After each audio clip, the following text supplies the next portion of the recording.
Look at Candace Richardson. Here's what she says in her account. She said, my friend's husband was beat often for going off to pray.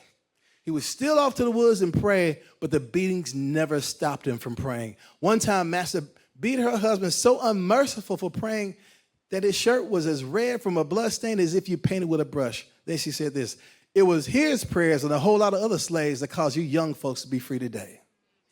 Isn't that powerful? So then you had the sacrifice of these enslaved Christians, but then you also had the sacrifice of the abolitionists, this white abolitionists. This one here, Elijah P. Lovejoy, you put his face up there for me. Elijah P. Lovejoy was a preacher, a pastor in Alton, Illinois, but when a slave was beat to death and nobody else cared about it, he decided to take up the cause of seeing slavery come to an end. And so he bought this new thing called a printing press, ordered it, and he printed up abolitionist material, and everybody who read what he wrote began to change their minds about slavery. Except for this one angry mob of slave owners who got upset with him because so much change was coming through his writings. So they went to his house and they threatened his life. They destroyed his printing press.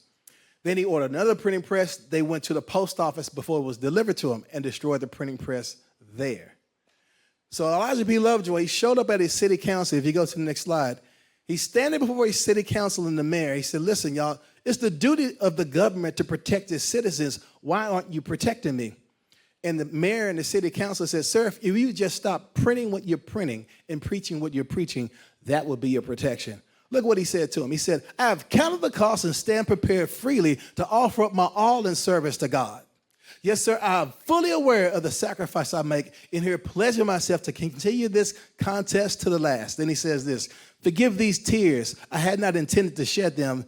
They flow not for myself, but for you and others. The time for fulfilling this pledge, in my case, it seems to me, has come. Sir, I dare not flee away from Alton. Should I attempt it, I should feel that the angel of the Lord with his flaming sword would pursue me wherever I go. It is because I fear God I'm not afraid of all who oppose me here in this city. Before God and you all, I here pledge myself to continue, if need be, to death. If I fall, make my grave here in Alton, Illinois. Amen. End of quote. Isn't that powerful?